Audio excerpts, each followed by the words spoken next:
Hi YouTube, it's Kathy, and this is my weekly entertainment wrap-up for January 26th through February 3rd. This week I read one book, I watched 2 shows, I watched 4 movies, and I listened to 1 book.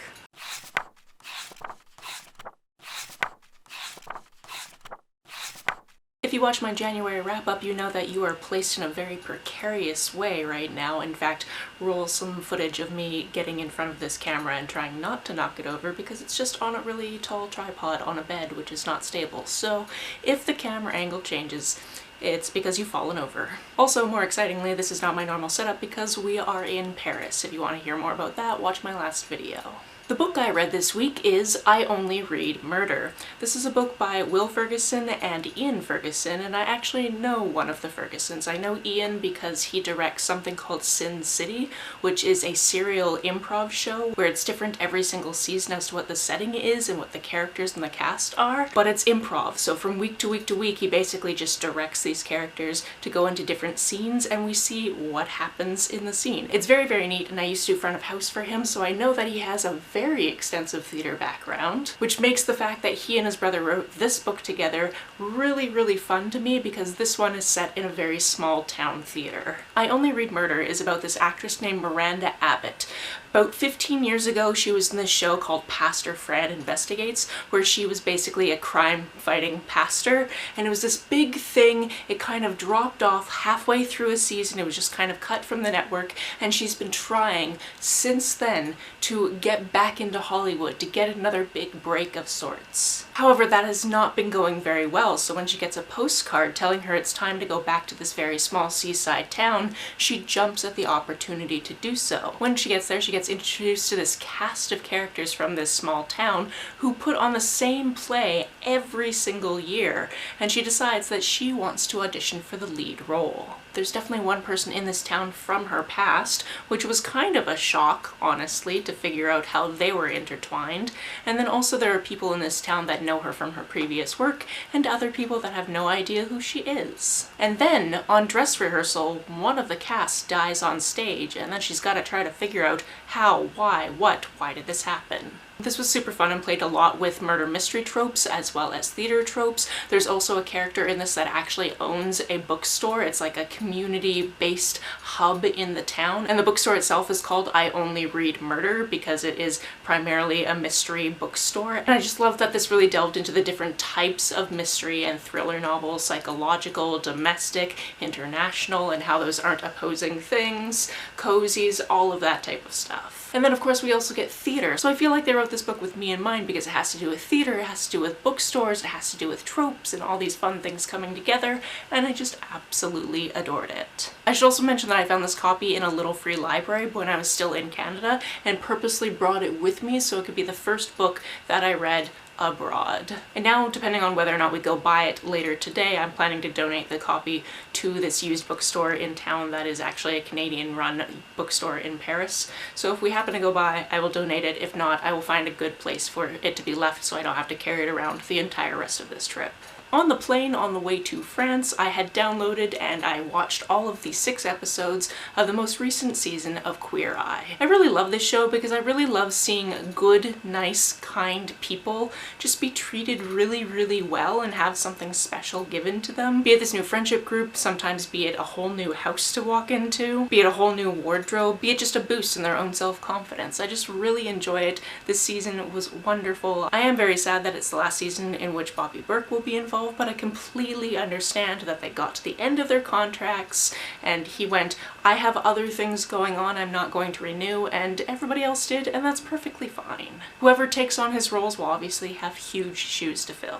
The other show I watched this week was about an episode and a half of Taskmaster. We watched about an episode and a half last night in this bed before we both were like, it is time to go to sleep, because the beer that I drank down the street definitely hit me really, really hard, and we were drinking wine, but the show continues to be incredibly hilarious. We love watching it, and we're gonna keep watching it while we're here because we can. It's just available on YouTube. It's also come to light that there are spin-offs where the seasons are hosted in different locations, so once we get to the end of what's available for the UK, maybe we'll check those out as well. On to the movies I watched this week. Before we left Canada, we did a rewatch of Knives Out, which is just always really fun, and I'm very excited that the third in this movie series is on its way. I don't know anything about the casting, I don't know anything about the story, I just know that Benoit Blanc is a great character and I'm excited to see him solve more mysteries. If you've never seen this one before, it is a star-studded cast. It's a murder mystery. We're trying to figure out how this person died, although we sort of know a little bit of it ahead of time, and then there's some quirks in the characters that you're just really trying to figure out how exactly something went down. It's a lot of fun. After I finished watching Queer Eye on the plane, I actually tapped into their onboard system to try to figure out something else to watch and ended up watching a movie called 15 Minutes. This is a movie I had never heard of before that has Robert De Niro and Kelsey Grammer in it, so I went, okay, yeah, whatever this is, I will watch it. And it's got a lot of moving pieces. Firstly, we have these two guys that are friends. One is Czech and one is Russian, and they come to America. One of them is really into the movie making process, and the other one just ends up being a murderer on this trip. And then they decide that they're going to make a film about him murdering people so he can get his 15 minutes of fame. That's where 15 Minutes comes from. In this, we also have an arson investigator who becomes a pretty big role in this because he's trying to figure out why this one fire happened and how it's connected to other things happening around town that have to do with the first two guys I mentioned. And then also we have this kind of celebrity investigator, and then we have a news journalist that's kind of more of a tabloids type news journalist. And all of this comes together in just trying to figure out what's going to go on with these people who are killing people. It was interesting, it was definitely worth my time on the plane. And I also really enjoy that one of the actors in this I saw in a later film that I watched later in the week, which I will talk to you about in just a minute. Before I talk about that one, I have to talk about the first movie that we watched when we got to Paris, which was The Da Vinci Code, which of course starts out at the Louvre. We'd just been to the Louvre, so we were like, okay, it's time to go back and watch the Da Vinci Code, and yeah, it was a lot of fun because there's this opening sequence of this man running through the museum, and we're like, we literally just saw that painting. That's cool. If you're not aware, Chad and I really like to watch movies set in the places that we're staying, just to be like, oh my goodness, look, it's that thing we just walked by. It's really fun to do. I highly recommend doing it. If you've never seen the Da Vinci Code before, it's from, I believe, 2007, and I thought it was older than that, actually. It's based on a Dan Brown novel, and yes, there are some things that he writes really conveniently, but it is very entertaining to see Tom Hanks running around Paris trying to solve this really, really old mystery, even if some of the answers to some of the things are incredibly ridiculous. The last movie that I watched this week, the one that has a holdover in an actor from 15 Minutes, is Mr. Bean's Holiday.